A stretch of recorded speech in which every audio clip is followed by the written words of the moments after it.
But the way I was responding to the world, the way I was responding to people, was very much indicating that I had that belief that, like, oh, you owe me something.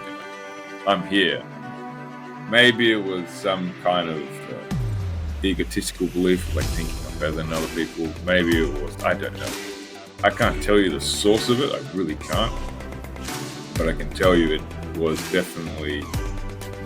How do you coach people through like the betrayal of themselves, or them falling into victimhood? So it's not for everyone, because I don't like to beat around the bush. I like to get straight to the point. The first thing to get someone to that point is to show them, in regards to removing negative emotion from a relationship, absolutely, It will most certainly do that. But in regard to removing positive emotions from a relationship, no. And even more to the point, it will continue to foster positive relations long after the relationship, because now it's nothing about how the other person screwed you, or they've done you wrong, or you've done them wrong. There's no they did this, there's no us and them, there's no us versus them. What if the biggest betrayal in your life wasn't done to you, but by you? What if the red flags you ignored, the burnout you kept pushing through, the relationships that fell apart weren't accidents, but patterns built on one belief, that something outside of you will fix what's broken inside?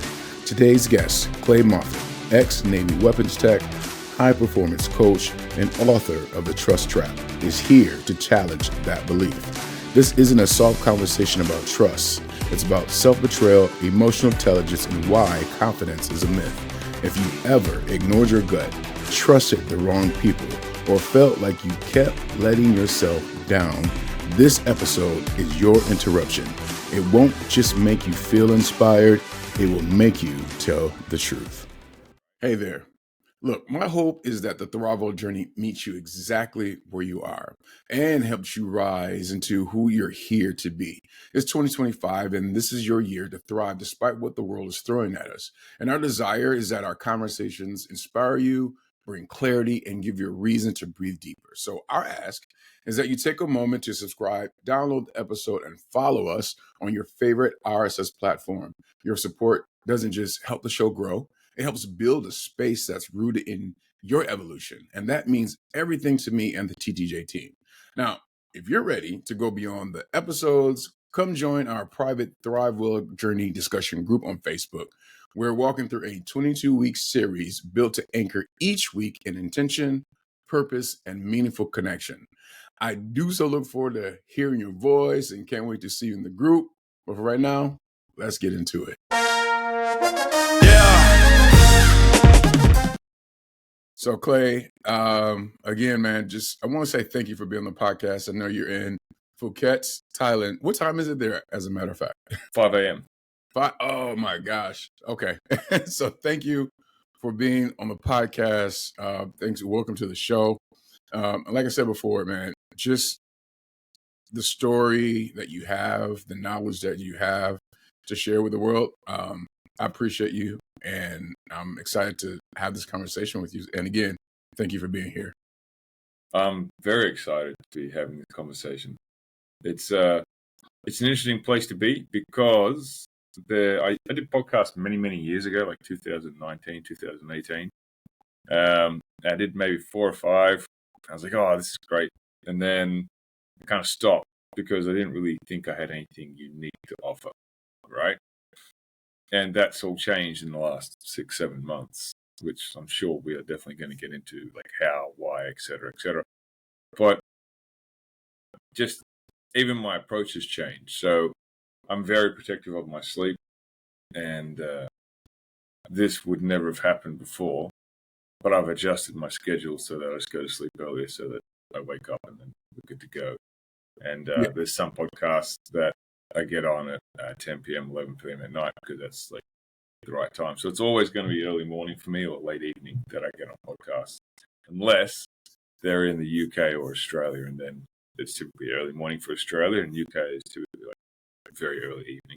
So I'm very happy to be here, and I appreciate you creating space for it. Absolutely. So you are You're actually of this section of our interviews and our conversations. You're the first person out of two that we'll be talking to in Thailand.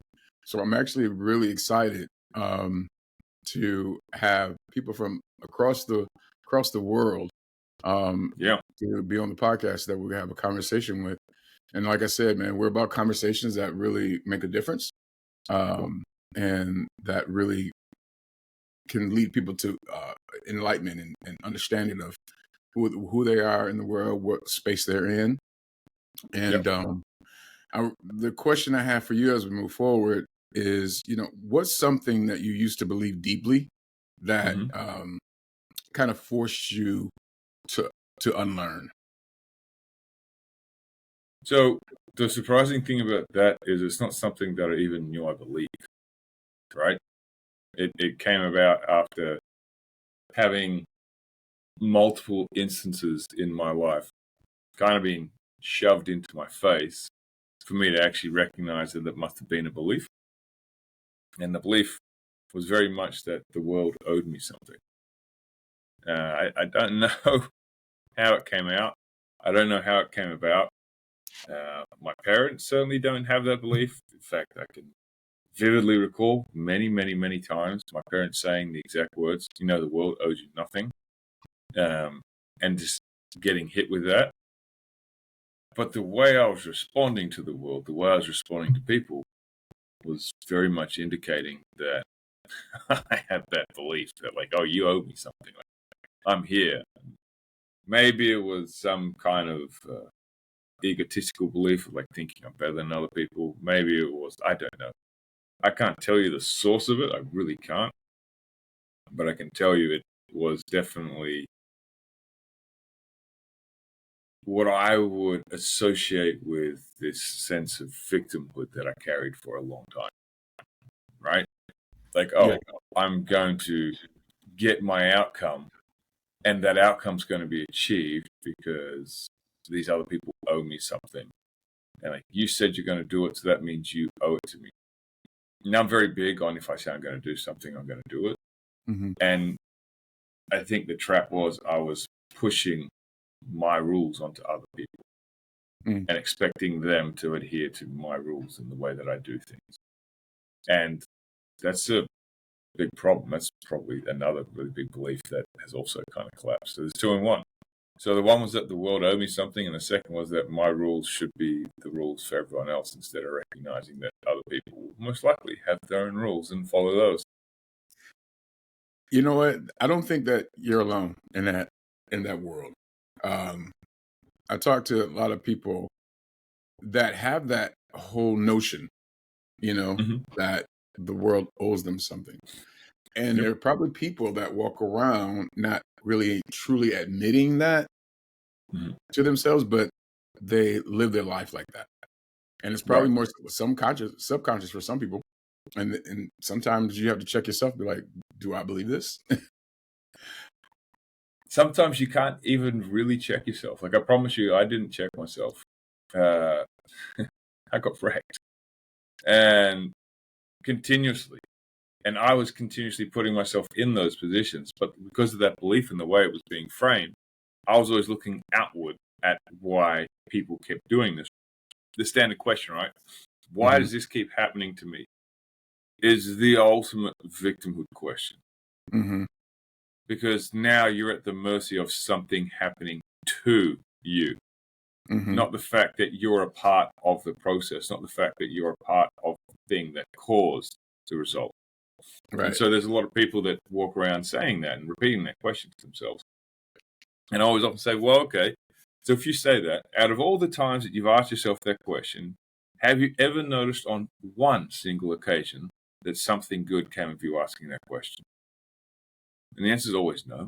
No, yeah. And the answer is always no, because what happens is the brain goes, oh, you want the answer? Let me go find you all the answer. And then it goes, digs up all the crap that has gone wrong in your life, just shoves it front and center. And you're like, right, this is exactly what I needed. It wasn't what you needed.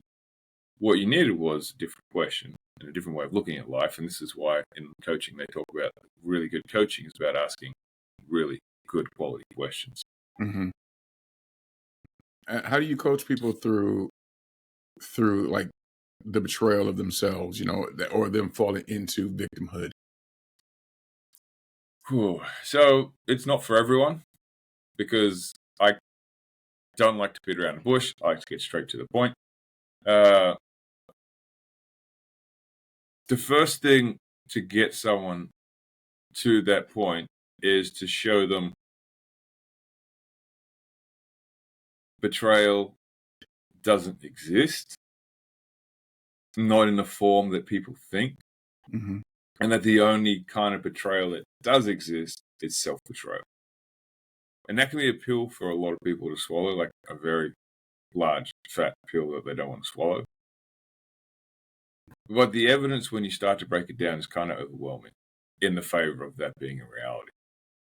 And so the typical reason that I'd say that, I was on a podcast a little while ago, and the host was talking about how he wanted to be more vulnerable and more open and be sharing. And I said, okay, fantastic. And then he started speaking about this, and he brought up a similar question. And he had previously just mentioned something about his ex-wife. And I said, okay, she might be an example, and I'll show you something. And so we went through this process where I said, okay, so before you guys split eventually, and before you got there, looking back now at that situation and that time period before you actually split, can you put your hand on your heart and say, without question, that you are 100% convinced that there were no signs that the relationship was going that way? He's like, no. I'm like, right. So if you can see those signs now, then you could see those signs back then, and you were likely negotiating with yourself, saying this is not true. She wouldn't do that. We're married. Oh no, like we've got a good relationship. And oh no, this is worth fighting. And you can't, with all these excuses and reasons as to why to ignore the obvious thing that is happening under the rug, that is going to eventually lead to this outcome. And that's why I say self-betrayal exists, because you're noticing all along these things that happen. Now, whether it's a girl that's out at night or a woman that's out at night and she's being hit on in a bar, she's detecting red flags. Whether it's people at work that are seeing their boss continuously take credit for the work that they do and not passing it down, and then when a promotion comes around, they promote someone else. Whether it doesn't matter the situation, there is always going to be real-time data that's happening that people are going to rationalize with themselves through like a cognitive bias or through a filter that they have, a mechanism. And then that is going to predict and determine how they actually respond. And then that response is going to set them up to get blindsided, backstabbed, betrayed, or whatever. And then they're going to like, well, I can't believe it happened. When all along, they saw it happening. Like they were watching it happening real time, but their brain had created this heuristic and these shortcuts that kind of sets up this perfect storm that allows it to happen in the first place. So a lot of it is uncovering it. In the self-development community, there's a really big thing, and it's even bigger in internet marketing. And they say you need to show the other person it's not their fault. Now, for the most part, I never subscribe to that. So I'm like, if you tell people it's not their fault, then basically you're telling them to continue being a victim. Now, the ironic thing is, this understanding that we have of betrayal cannot be anyone's fault. And it can't be anyone's fault because of multiple reasons. The first reason is evolutionary psychology. If you look at evolutionary psychology and how that plays a role with the nervous system and the way that we are wired, literally wired to look at this, how our neurons fire, you'll start to see that the first thing is that the brain wants to learn everything as fast as it can and turn it into an automatic pattern. And it wants to do that because it wants to conserve energy. Because we've got 7-Eleven now, for the previous 190,000 years before that, we didn't. And the brain hasn't evolved so quickly. And in fact, I would even argue that we've got 7-Eleven now, but you could go back to the 1950s and it wasn't that way. So it's not like we've had this massive surplus and excess of food all along. There are some people that have, the rich most certainly have had access to it, but the majority of the population have. Yeah. So therefore, we need to conserve energy. So therefore, if you have to continuously pay attention all the time, that's chewing a lot of energy. So therefore, if, for example, Michael, you and I are friends, we've been friends for years, I don't need to pay attention with you now because I know Michael. I've got this internal representation in my head of who Michael is, how Mm-hmm. Michael acts.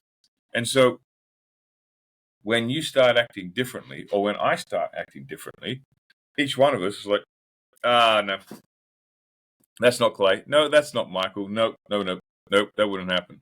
Because we're having like this internal cognitive bias, this conflict inside ourselves, because the reality that we're experiencing and witnessing right now, it doesn't match up with the reality that we've created inside our head. There's a disbelief.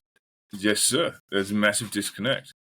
And so we're clear that disconnect, it doesn't mean that anyone's being evil or maniacal or trying to kill you or out to screw you over. It just means that there's a separation of an intention. And there's a separation of a mutually beneficial outcome. Because that's what trust is in my definition. And if you look through your life, you can see that every time someone has done the right thing by you, there's been a benefit for them that happened to align with a benefit for you. Yeah. And every time someone has not done the right thing by you, there's been no benefit for them to do it. Here on the ThriveWell Journey, we talk a lot about not just surviving, but thriving. And a big part of that for me has been understanding my health on a deeper level. That's why I partnered with Live Good and brought it under my company, Orion's Health. Not just because I believe in the products, but because I've seen what they can do firsthand. I've walked through some hard health chapters in my life, including cancer and a kidney transplant. And I know what it feels like when your body's working against you. That's why we're offering 2 free tools that help me and can help you too. First, go to myfreehealthreport.com/Orion's Health. Take our quick health questionnaire and get a personalized report created by Dr. Ryan Goodkin, Live Good's Director of Product Development. It's clear, actionable, and totally free. Second, visit myfreedetox.com and get a free chlorophyll and zeolite detox bottle with your first product order. It's a gentle, natural way to clear out toxins and start fresh, something I personally use and stand behind. This isn't just a sponsorship, it's part of my mission through Orion's Health to help people thrive in body, mind, and spirit. Of course, always consult your physician before starting any new supplement or health regimen. Your body is unique, and your healthcare provider should always be part of the conversation. The links are in the show notes. Now tap in and take your next step toward thriving. So if you can peel it back and say that, okay, trust isn't this characteristic trait, it's not this virtue that we have, which is, a very noble way of looking at it, but it's not. I don't see it that way. I see it as more of a practical and objective thing. Mm-hmm. Then you can start tracking behavior real time, and you can start using and utilizing the information that you get. And when you use this information, you start tracking it in the way that it starts presenting itself, you can start seeing, oh, okay, well, it looks like we're starting to go separate ways. Perfect. No worries. That means the relationship has run its course in the way that I expect it to run its course, and that's okay. Now, some people can think of that being a cynical way of looking at things. Some people can say it's a very negative and conceited way of looking at things. I just think it's very much objective. I don't think there's anything negative about it. I think it's extremely positive, and I also think it's massively liberating, because to come to that realization means that you're never going to get screwed over, because you recognize that you're in it for yourself, you're a human being, and everyone else is also in it for themselves. And that doesn't make them a selfish, horrible, mean, evil human being. It just makes them a human being, and that's just how we're all operating. If you take that stance, then are you just looking at that as data in the relationship and taking out the emotion of the relationship? No, not really, because you're still going to have emotion. You're still going to have connection. Yeah. I would see that there are a lot of people that if they wouldn't look at it that way. Like if there's some kind of, point where the relationships are then going to start, going away, Mm-hmm. It just looks like, just from my experience, that people put emotion into it, and not Yep. the way where people would think like, oh, well, you're not benefiting me anymore, and you're not, like, there's no reciprocal benefiting from our Mm-hmm. relationship. So let's go the other way. Right. It's more like, it could be blame or uh, upset, or something along those lines. So, okay. In regards to removing negative emotion from a relationship, absolutely. Hmm. It will most certainly do that. Hmm. But in regard to removing positive emotions from a relationship, no. And even more to the point, it will continue to foster positive relations long after the relationship, because now it's nothing about how the other person screwed you or they've done you wrong or you've done them wrong. There's no they did this, there's no us and them, there's no us versus them. There's only alignment and misalignment or unalignment, whatever you want to call it. So, okay, we're aligned on this thing. Okay, let's keep working together. Okay, we're no longer aligned. Perfect. All right. Thanks, man. Yeah. I've had a blast. This is awesome. You do you. I'm going to do me. And let's keep going. And Yeah. maybe our paths come back in the future where we realign again. I mean, who knows?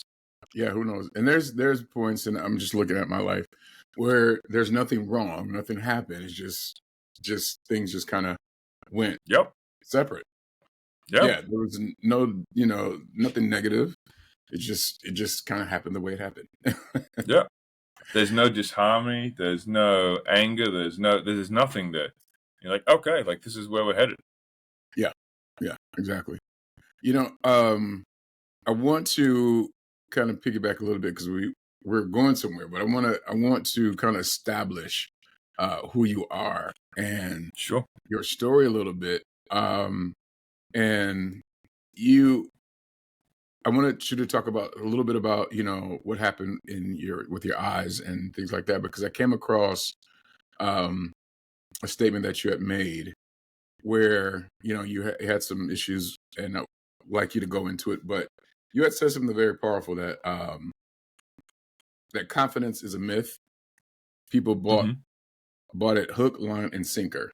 It's like a fast food advert. Everything looks amazing. Then you order from the restaurant and your expectations are shattered by reality. It's not the starting point. It's not even the goal. It's just a side effect. Commitment is what you get when you commitment is what gets you to the promised land. Why? Because commitment doesn't ask how you feel. It doesn't care. If it's real, tethered, pure, and bulletproof, you'll walk through hell, and you'll earn your place back in the light. Yeah. Yeah, it's accurate. So that came with an understanding, like, I guess, in the light of what happened with you and physically. Can you talk about that a little bit? Yeah, sure. So that belief most certainly formed a long time before that. It was Mm-hmm. just reinforced by the process. So to give full context, 2009, 26th of December 2009, I was at a music festival. It's Boxing Day in Australia, day after Christmas. It's a public holiday. And I was walking from one stage to another, and my vision in my left eye just disappeared, vanished. Everything went black, which was a strange situation to be in. It's a public holiday in Australia.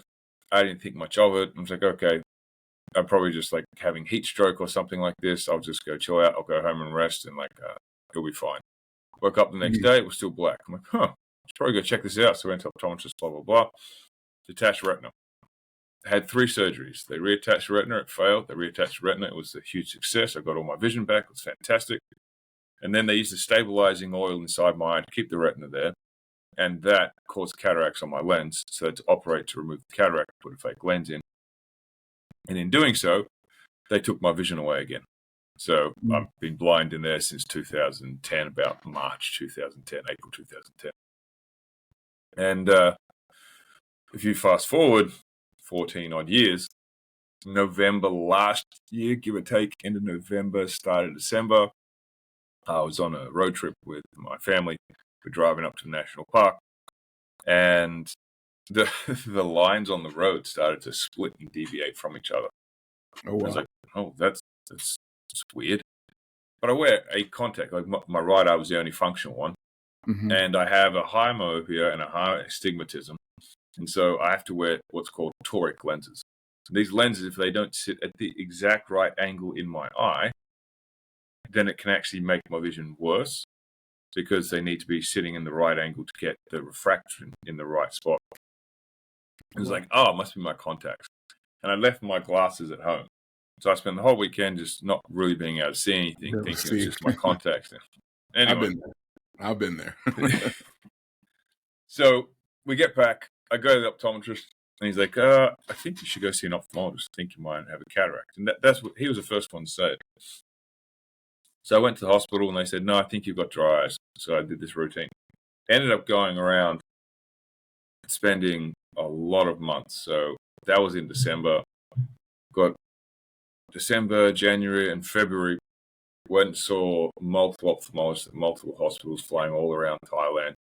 Did a whole bunch of processes, and then they ended up coming back 3.5 months later. Okay, yeah, it's 100% cataracts. Like, you need to operate again. I felt relief, and then at the same time, I felt a huge apprehension. Relief because I figured out what the issue was. Apprehension because I had to have the same surgery that took the vision from my left eye.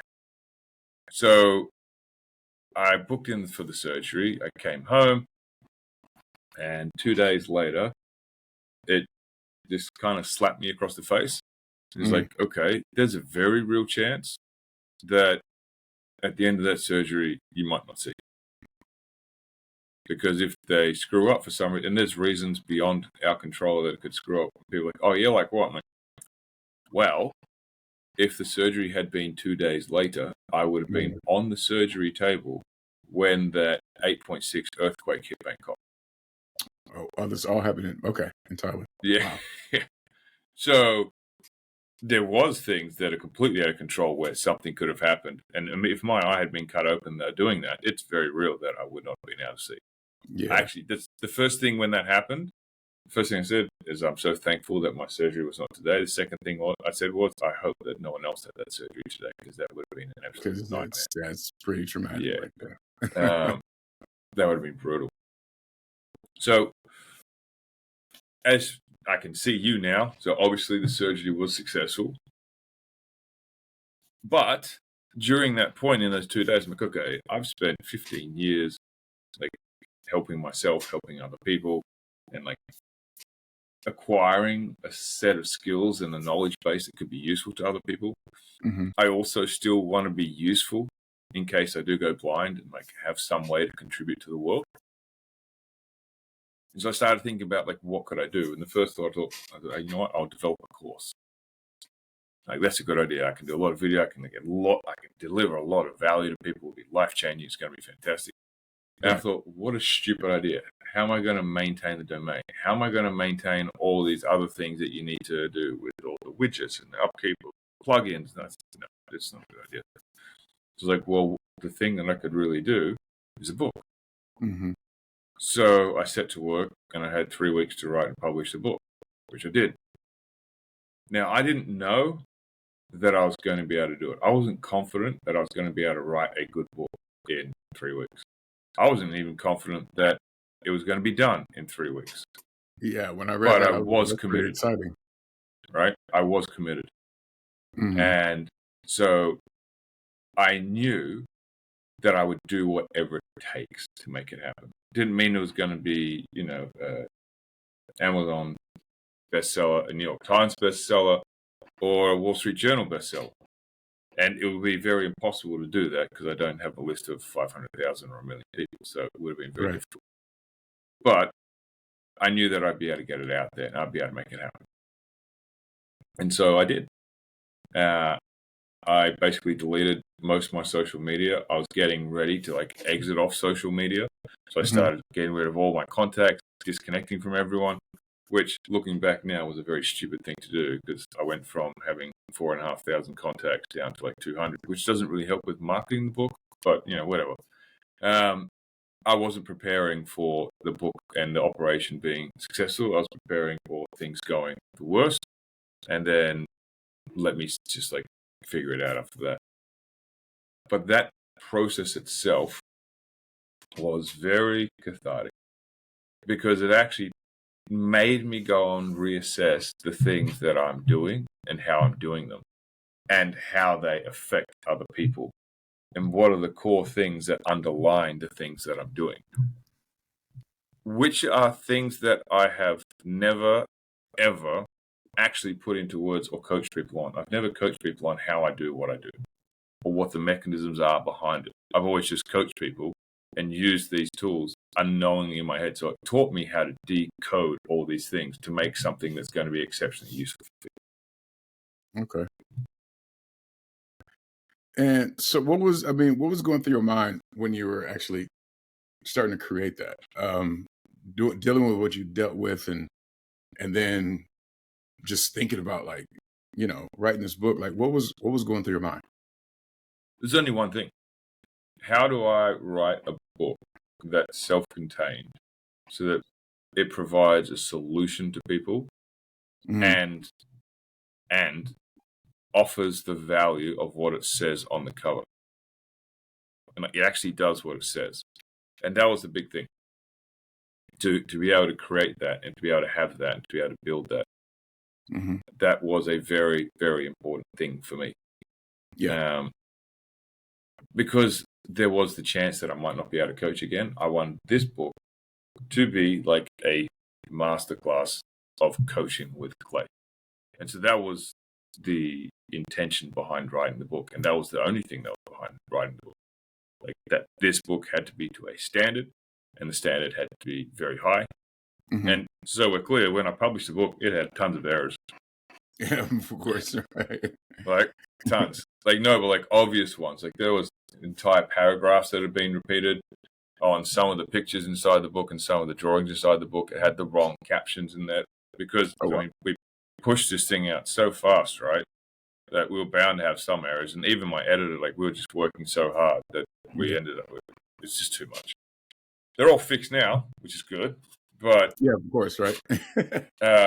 We didn't really have the space or the breathing room because we're under the pump and under the fire. And to be frank, I think there's maybe 30 copies or 40 copies out there that have these errors in them, and I don't care. I'm like, I got it done, right? Like I got it done. I achieved what I wanted to. And if someone is super upset about them having a book with all these errors, then they can contact me and I'll give them another one. It's fine. I don't care. It makes no difference to me. Like I achieved my goal. My goal was to have a good book. And the errors in the book don't detract. I mean, they will if you want to get pedantic and you're like, oh, well, this book, I paid the book, so it should be worth it and should be perfect. Like if you want to go down that path, then yeah, okay. You're kind of missing the point. But it doesn't detract from the message. It doesn't detract from the value. It doesn't detract from all the things that are inside the book. Yeah, I was going to ask you about that, but you answered. So the book is called Trust Trap, right? Yes, sir. What is that? Can you just kind of give just a general understanding of what Trust Trap is? So the Trust Trap is basically, to piggyback of what we're talking about with betrayal.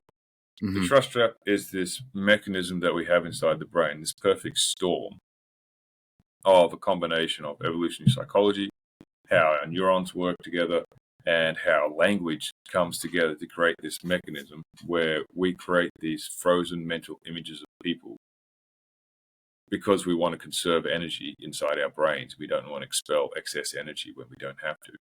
So we create these, I call them safety boxes, safety brackets. So for example, you're now in a safe bracket inside my mind, and I can trust Michael. Michael is safe. Michael is trustworthy. So I no longer need to be paying attention to everything that he does. Right? Now, if and when we start interacting and you come into the picture or I come into the picture and we're responding to each other in a different way, the brain starts correcting. They go, nope. No, that's not Michael. Michael wouldn't do that. No, that's not Clay. Clay wouldn't do that. Like we know each other. This is not what we do with around each other. And so it starts like fracturing what's going on. And it's fracturing reality, not the internal representation. And so the trust trap is the very mechanism that allows you to get betrayed by yourself, which is why I say there's no such thing as betrayal and self-betrayal. And the reason for that is because of this perfect storm. So we think people are trustworthy. We think that trust is this permanence. We think that trust is a trait, and it's not. I mean, you're free to believe that. I think it's massively oversold by Disney and all these romanticized ideas of what trust is. Mm-hmm. And I think that that's a broken system. That's a broken definition. That's a broken way of looking at the world. I think when you pull it apart and you take it from this stance, it actually creates a very freeing way, and there is no trap because you're paying attention to what is happening now, not what you expect or anticipate to happen based on a past interpretation of someone else when they're not even showing up in that way anymore. Like you're holding on to a delusion about who someone used to be versus paying attention to who they are now and how they're showing up. So the evolution of someone, who they were at a certain point and then who they are at a present moment can be different. And then some people are trusted in the past person. So I've overstepped slightly because it's not even who they are. It's just how they're showing up. It's just how they show up. Right. And how they show up is purely contextual. So, for example, right now we're having this conversation, right? Mm-hmm. And this conversation would be entirely different if we were sitting in a bar. Yeah. Right. And not because we're being disingenuous to each other, but it's just going to be a different conversation because there's a completely different context surrounding the conversation. Right. And if we were having a conversation in a bar and we were the only two people in there, the depth and the intimacy of that conversation would be this level, right? Really deep. And then someone else comes into the bar and they sit on the other side of the bar, it would change. And the reason it would change is because there's someone else. So the conversation, like maybe we'd speak even softer. Maybe we turn our back slightly away from the person. They're just small, subtle things that are going to change the environment and are going to shift things. The background music could shift the environment. Right? A song could come on that starts playing that triggers a response to you in your subconscious because it means something either highly fantastic or highly depressing because it's attached to a memory from a long time ago. And then I say something to you that then multiplies that and then it just falls apart. Yeah. And so I don't think that that's the case, Michael. Just saying, like context can change so rapidly and people are so unaware of how much context plays a role in everything. So how should people, or not necessarily should, but what's a way for people to look at trust in relationships? So that's depends on what they want as an outcome.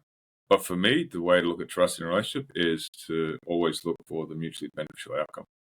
And then there would be a way of asking yourself, okay, what does this person get by me trusting them? What do they stand to receive? So there are people that come into our lives, right? And they kind of break trust or the way of being, right? Yep. How can someone, like, some people live in that pattern, like, or if it's a relationship, like dating relationships, and they get the wrong person all the time, how can someone break the cycle of trusting the wrong person, just over and over again? Well, for me, if you're trusting the wrong person over and over again, it all starts with the self and you're not trusting yourself. Okay. And until you can create the mechanisms and leverage inside yourself where you can't trust yourself, you will likely continue to repeat that pattern. And it comes back to what I was talking about before when we're talking about how that host who I was talking to before, Mark, we were having these conversations, and there are always going to be signs along the way.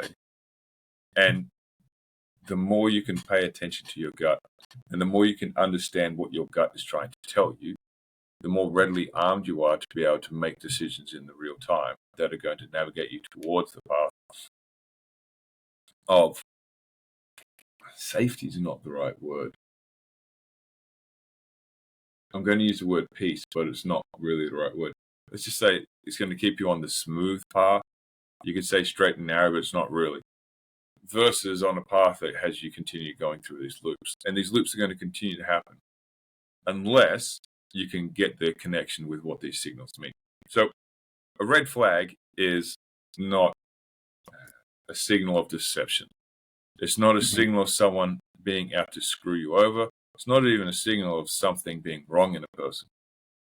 It is a signal from your brain that something is incongruent in what the other person is presenting to you. It's a signal for you to start paying attention that something doesn't add up. What they're saying isn't aligned with their intention. What they're saying isn't aligned with their behavior. What they're saying is not aligned. Now, women especially are socially conditioned to override their gut. A lot of people are taught that, don't listen to your gut. And to be fair, there is a strong case for that with people that have a lot of anxiety. Their gut will respond and be very prone to thinking that everything's going to fall apart. So there is that. Additionally, you can train yourself to continuously go into processes that are negative, which is why studying nonverbals and understanding body language and then studying linguistics, so you can start to detect lies that are happening. Now, everyone lies, right? I lie, I promise you. Every single person lies on the planet. I don't really care. Anyone says, oh, I'm honest, I've never lied. You can still be an honest person, and you can tell, what's the term?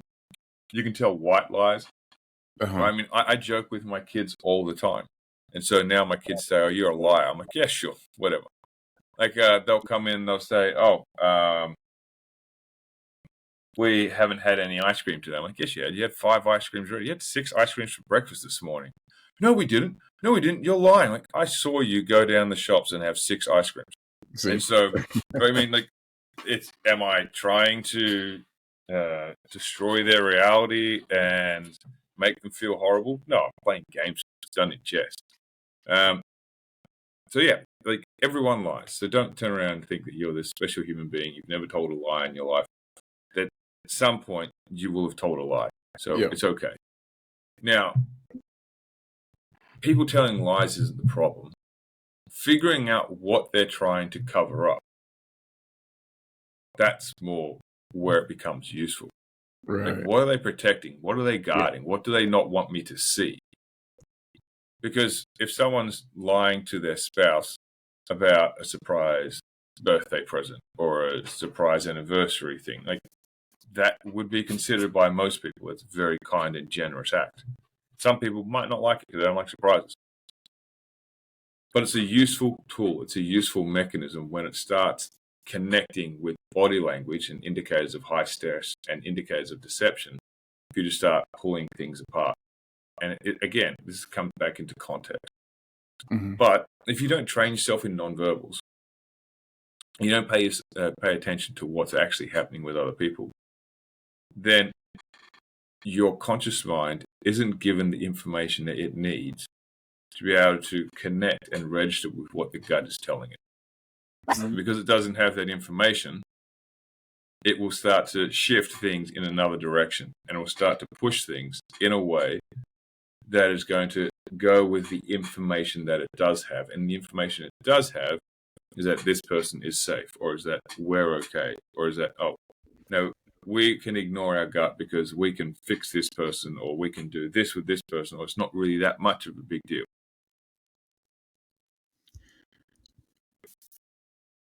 That's a lot. That's a lot. So how do people begin to trust their gut? Like, what are the signs of being able to trust your gut if there are statistics that say you shouldn't? Training. You got to train. Author experience. Yep, absolutely. But there's also, you're going to train it through experience, but you're also going to train it through teaching yourself what this stuff means. Right? So if you're someone that has been conditioned not to trust your gut, you will most likely have learned to disconnect from the signals of what it's trying to tell you. And you'll most likely have learned to play them down Like, it's not really important.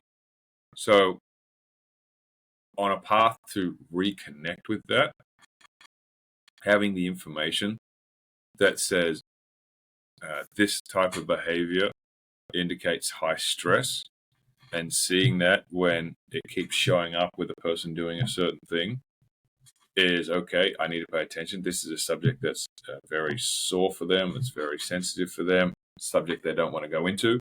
Then you pay attention. And the biggest thing for me that I found that was highly useful is to just look for behavior and verbals in alignment. If a person says they're going to do something, they do that thing. Yeah. And they might not do it in the time frame that you want, so we're clear. But if they always do that thing and you're tracking them doing that thing, then that becomes reliable. It doesn't mean that you can trust them all the time, forever, in a permanent state. Yeah. But what you can trust is when they say they're going to do something and they do that thing, you're like, okay, no worries. You can start to rebuild the mechanism that way. And what you can trust is when someone says something and does something differently, then you're like, okay, so there's like a misalignment there. There's an incongruence there. So what's really going on? And if you get a red flag that starts coming up during one of those sessions, I don't know why I said sessions, but I'll use that, during that experience in that context, then that's a point in time to start paying attention. It sounds like just the process of someone honoring their word over and over and over again. Not even over and over and over again. So it's just in the instance, you're taking it step by step, right? Because if they're doing it over and over and over again, there's different ways that people start to learn to build trust. Some people build trust almost automatically. They see someone's a trustworthy person. They shake their hand like, okay, this is a good trustworthy person. And they've done it. Say again? You can feel that. Yeah, some people do. Absolutely. Yep. Some people, they'll take like a period of time, like 3 to 6 weeks. Some take 6 months, depends on the person. Some will need to see someone do things multiple times, and others will just be watching constantly and paying attention. And so it just really depends. So there's multiple ways to get to that point. For me, it's about always paying attention, not because people are out to screw you over, because it's about being present in the moment so I don't get caught in the trap that my brain will naturally default to, because it will. Like if you stop paying attention, your brain will revert back to that way because it doesn't chew as much energy. And if it doesn't chew as much energy, then I'm not going to be as exhausted, which means I'm going to be able to do energy for other things that are more important. And the more important things for the brain is sex and food, right? Okay. From a survival standpoint, we're here to procreate, so it's going to be looking for all the other important things, and it's going to be wanting to eat food. Yeah, so that's probably where you're hungry after procreate. I want to talk about sabotaging you amongst like high performers and just entrepreneurs. Like, for some cases, why do high achievers, people who should know better, sabotage their own success? So typically speaking, I call it smart people syndrome. Smart people think that they can rationalize and logic their way out of a lot of problems. But most people, I'm going to really go out on a limb here and say all of most human problems are emotional. Because with a lack of an ability to regulate emotions, logic's going to get thrown out the window. Right. With trying to control your subconscious by brute force with your conscious mind, you can only do it so long. Because your conscious, unconscious, and subconscious, non-conscious, other than conscious, whatever you want to call it, is running 24/7, and it's chewing up the majority of the power. And for you to try and consciously, try and think about this for a second. We all had to learn how to walk. Now we do it unconsciously. But there was one point where we had to focus on 147 individual muscles to make it work. Everything, there was a point where we had to focus and concentrate on how to learn how to poo and pee. But it's all unconscious. So imagine if you had to focus on all of those things consciously still. It's just, you're not going to get anything done, which is why the natural heuristic of the brain is to learn something as fast as it can and turn it into an automatic pattern. I can't mention, yeah. Right? Yeah. So that's a very real example of these mechanisms that come into place. Imagine if you didn't have the capacity to remember how to open up a door. Let's say the door handle was different, right? So you've got a round doorknob, then you've got the one that goes to the side that you grab. Then you've got some doors that slide, some doors that push, some doors that pull. Imagine if you had to learn every single time you went through a door. You didn't have the ability to go, oh, it's a door, it's going to move some way like this. You had to consciously think about it every single time. I can't even think about that. That'd be brutal, right? It would be brutal. And then I can't even imagine not having the ability to just automatically be able to open the door. Right. So that's a very, very extreme example, obviously. The point I'm making is trying to track all that consciously, you don't need to. And your subconscious takes care of all of that for you. Yeah. And your subconscious is an emotional beast. It runs off emotion. It doesn't run off logic. And so people fall into these traps because they think, oh, yeah, I understand this, so therefore it's done. But they never deal with the emotional side of things. And because they don't deal with the emotional side of things, the loop keeps coming back. Like, I don't understand. Like, I worked through this inside my head. It makes sense to me. Right, but you didn't go through and figure out what was underneath and what was the driving factor. So there's a process that I speak to people about from time to time, which I think is kind of funny. And there was a gentleman who got pushed into my circle by his wife, and he was a smoker, and she was very much encouraging him to come and quit smoking. And he didn't really want to, and he eventually rocked up to this session, which he booked a few times, and then he cancelled, and he ended up coming. And we were chatting for maybe 10 minutes before it came out and I got him to admit that he actually didn't want to stop smoking. And I said, okay, so how about we break this down? So we started pulling it apart. And it turns out that while consciously he did want to stop smoking, he couldn't, and he was compelled to keep smoking because of his need for freedom. His need for freedom? Everyone else at work got to take smoke breaks, and he had to continue working because he wasn't a smoker. Wow, that's wild. Right? When he got home from work, and he wanted just 30 minutes to decompress, as soon as he stepped in through the door, everyone would be on him, and he didn't get any space. But his kids hated the fact that he smoked, and so did his wife. So as soon as he lit up a cigarette, they'd leave him alone. He'd go stand outside with his cigarette. So there was a subconscious motive there that cigarettes equal freedom, cigarettes equal space, because I get space to myself, and it was hugely important. It's hugely important for everyone. It's just the amount that varies.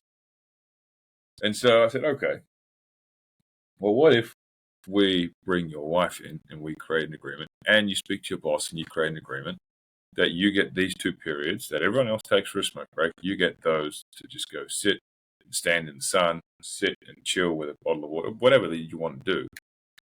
Like, would that satisfy and give you the same thing? He's like, yeah, it would. So we brought in his wife. We explained situations, and her first reaction was extremely negative. And I don't use that word very often, but it was extremely negative. And she said, well, this is just stupid. He shouldn't have to do that. Like, I'm his wife. Lady, you're the one that pushed him to come here. He didn't want to come. Second of all, you're now getting a viable solution where he's going to stop smoking, and he's not going to smell, and he's not going to be doing this. You told me the whole reason that you want to stop smoking was because of potential lung cancer. So that's going to go out the window. So you're getting what you want. What is the problem? What's the problem? Yeah. And she's like, well, she said, if you really have another problem, then maybe you should be coming in to get some work done, because he is willing to go down this path. So I would suggest that you make peace with it, because it's definitely a viable option. And if you don't, want to make peace with this and you're expecting more, then you're not really playing fair in my mind. Like, he is willing to come to the table and do the thing you asked for, and now you're saying you want more than this, and what he wants is not fair. Like, where's the limit here? Yeah. Anyway, she eventually came around. We did the session. His boss had agreed. Everything was going great for 6 months. And then all the boundaries started to creep.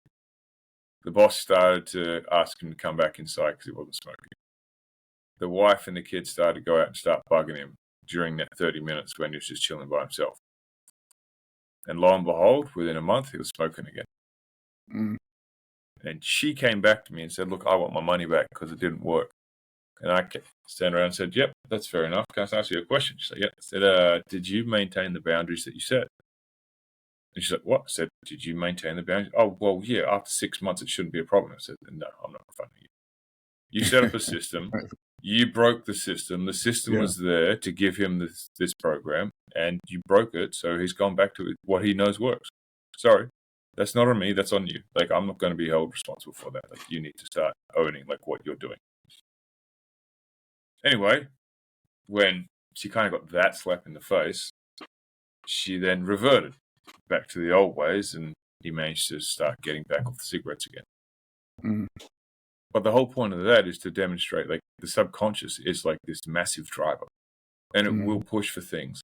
And you can try and consciously reason with it as much as you want, but every second. So right now, like, you're listening to me, right? Hopefully, maybe not. But at the same point, you're not paying attention, right? You're not paying attention to the feeling of your butt resting on that chair. But you are now. I wasn't until you said something. Right. But subconsciously, I couldn't have put your attention there if that feeling didn't already exist there. Understood. Right? So you went from paying attention to my voice to paying attention to your butt. And you couldn't pay attention to my voice while you were paying attention to your butt. So just think about that for a second when you start thinking of the overwhelming capacity of the conscious mind to not be able to manipulate the subconscious. And that is exactly why smart people get stuck. Because they think that this small fraction of a window into our consciousness, that is our conscious mind, can overpower something that is immensely more powerful, that is relentless, that has a battery that never turns off and is always on and functioning and running. Now you got me going back and forth.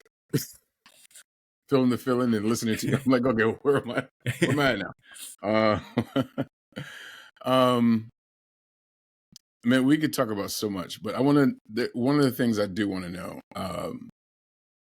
is you talk about you're straight, no chaser, no BS. One of the things I want to address is, what's the biggest BS advice that's out there about healing and forgiveness? The biggest BS advice that's out there? Yeah. Well, that's a big call. So I didn't know that it's advice. It's definitely a common misconception. Okay. And that is, forgiveness is about the other person.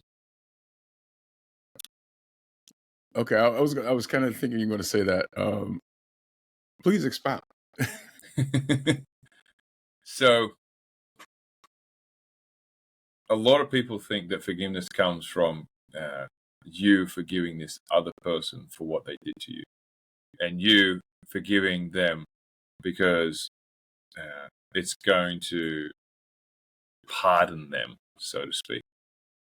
Mm. That's neither here nor there. Forgiveness comes for you healing and moving on.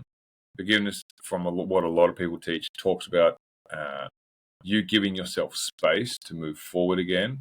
It doesn't mean you're giving them permission to do it again. And these are all wonderful things, but they're all kind of bullshit.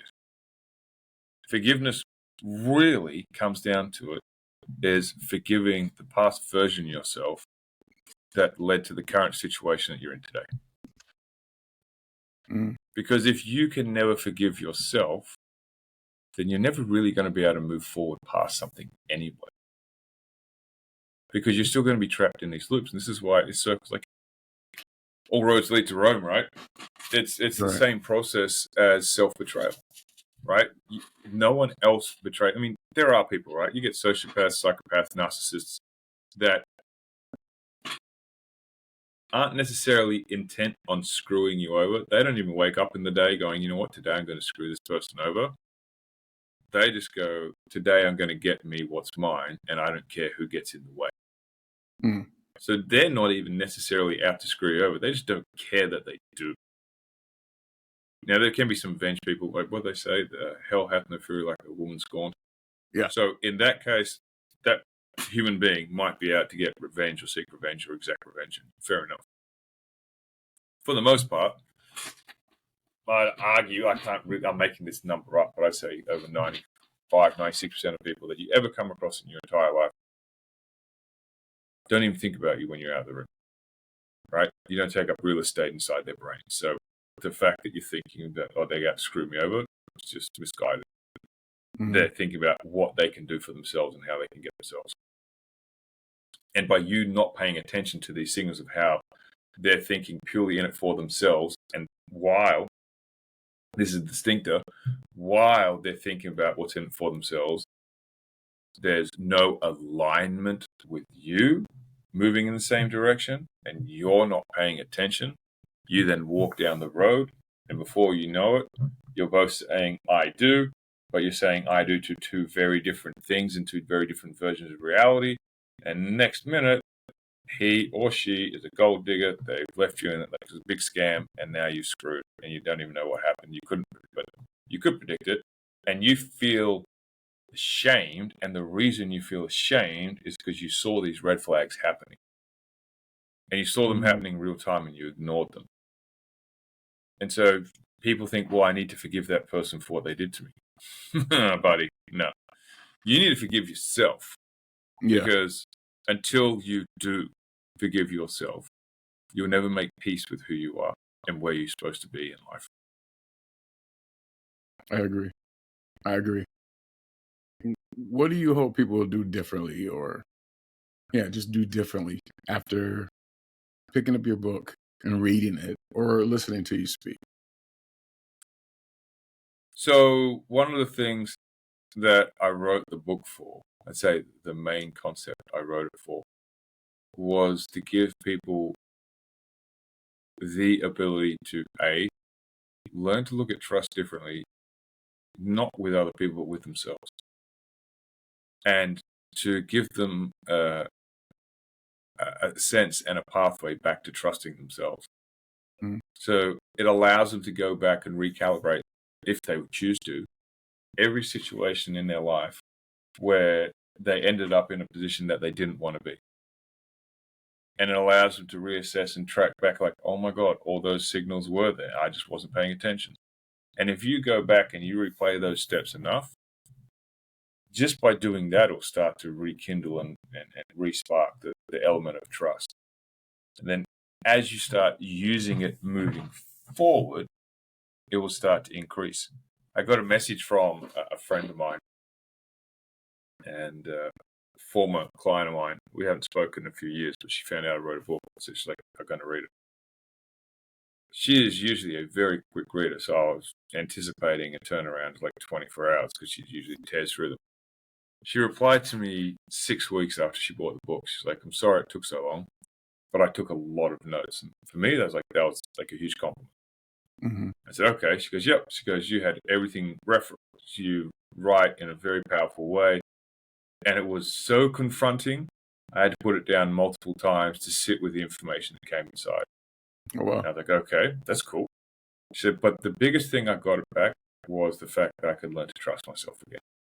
Mm. And the sense of freedom that came for that, because it meant that I could make decisions. And I could make decisions with confidence that would move me in the direction that I wanted to go. That's kind of the ultimate aim.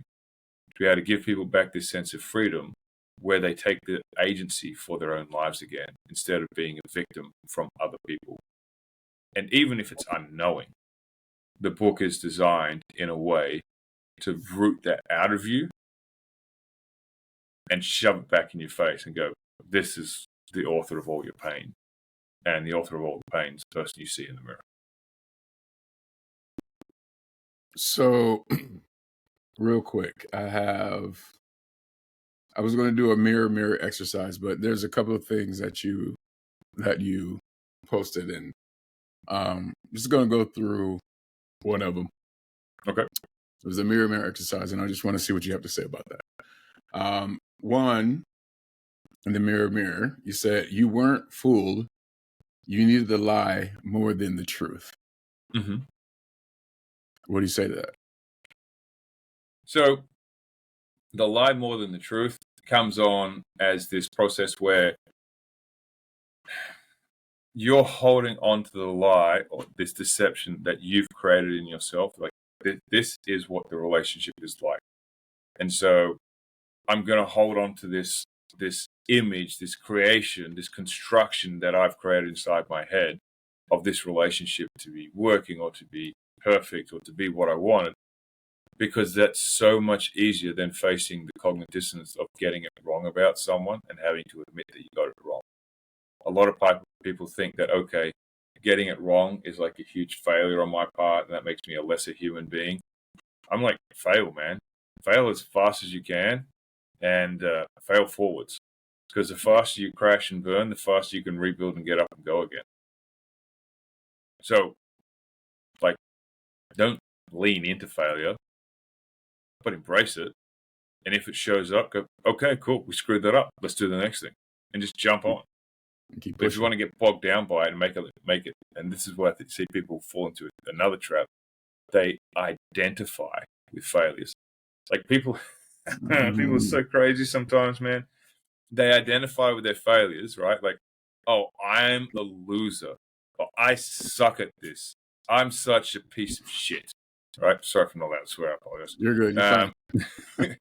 And then they have these huge wins, and they're like, oh, yeah, no, the circumstances allowed me to do that. Like, what? Are you nuts?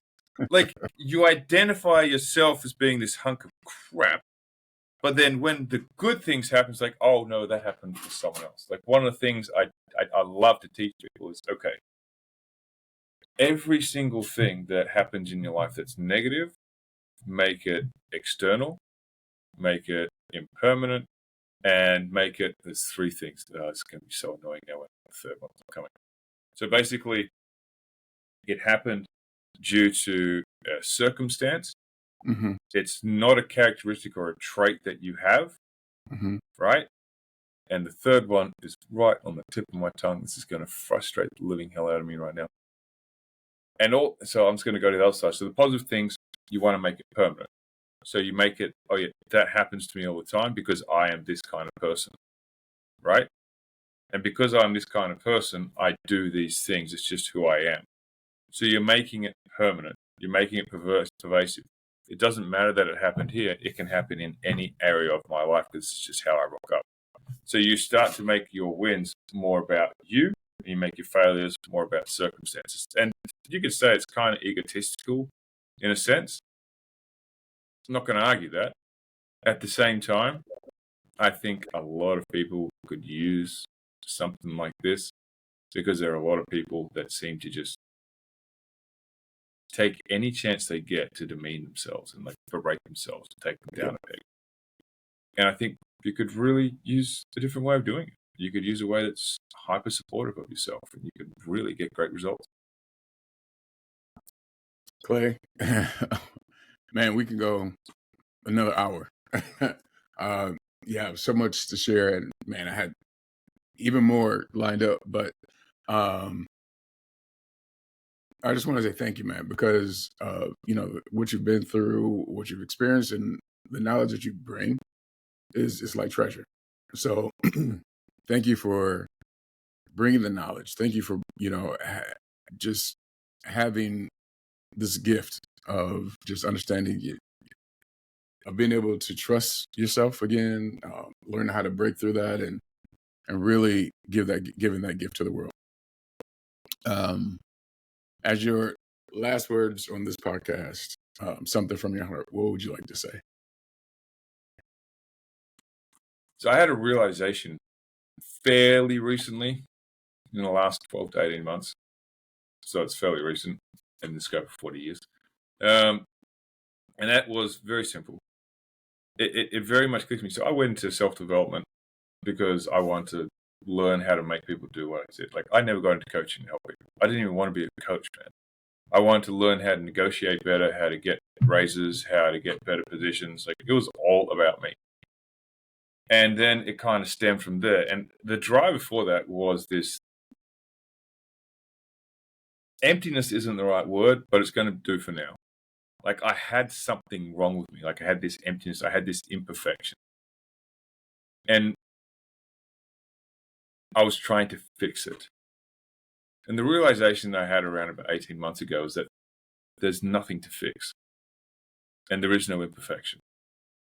And if you start from the premise that you're trying to fix an imperfection, you're trying to fix a flaw, then you'll never fix it. Because if it's already flawed, how can a flaw fix itself?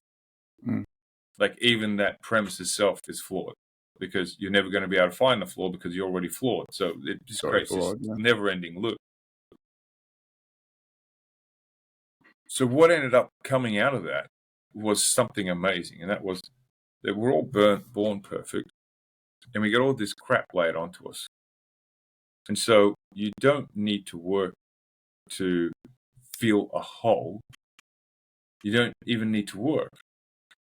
You just need to realize that you've had a lot of stuff put on you in your life that isn't yours, that you don't need to carry, and isn't your burden anymore. And it becomes a really powerful thing when you start to connect with the fact that you're already whole, that you're already complete. And when you can connect with that idea, it just gives you a sense of peace like there's no tomorrow, and that you aren't broken. Like, no one's broken. Not in that sense. And you don't need this external thing that you've been chasing. When you're whole and complete, anything else, it's nothing outside that you're searching for. Yeah. Within. Yeah. Clay, how do people get in touch with you and your book? Easiest way to get in touch with me is email me, go@claymoffat.com, or you can reach out to me on X or LinkedIn or Facebook. I'm more active on X, though. The book is trusttrapbook.com. That's the website for the book. Yeah, they're probably the easiest ways. Sweet. Thank you, man. So our question of the week is, what's one moment where you betrayed your own gut and it cost you? So leave those comments down below. We read them. And Clay, thank you for being on the podcast. Thank you for being here for Phuket. I know it's early. And thank you for delivering such a good message. And I appreciate you. Thanks for having me. It's been fun. Absolutely. And as we always say, let's make thriving our new normal. I'll catch you next time. Before you go, I just want to say thank you. Thank you for being a part of the ThriveWell Journey. Every time you show up here, you're choosing growth, clarity, and the deeper work of becoming who you're meant to be in this world. And if you're ready to reconnect with what truly lights you up, I created something powerful that can help you. It's called the Empowered Path, 7 days to reclaim your purpose and passion. It's a beautifully designed, guided workbook that walks you through a week of powerful prompts, clarity building tools, and real mindset shifts. Now, you can get instant access to it today. It's a small investment for a huge return. Your energy, your clarity, your alignment. And if you want to take it deeper, check this out. I'm offering a limited number of free 30-minute purpose coaching sessions. No pressure, no pitch, just space for you to reconnect with your direction, your gifts, and what's next. So you can grab the guide and book your session at the link in the show notes. Let's not just go through the motions. Let's really walk this path on purpose. I appreciate you. And like we always say, let's make thriving our new normal. And I'll talk to you soon.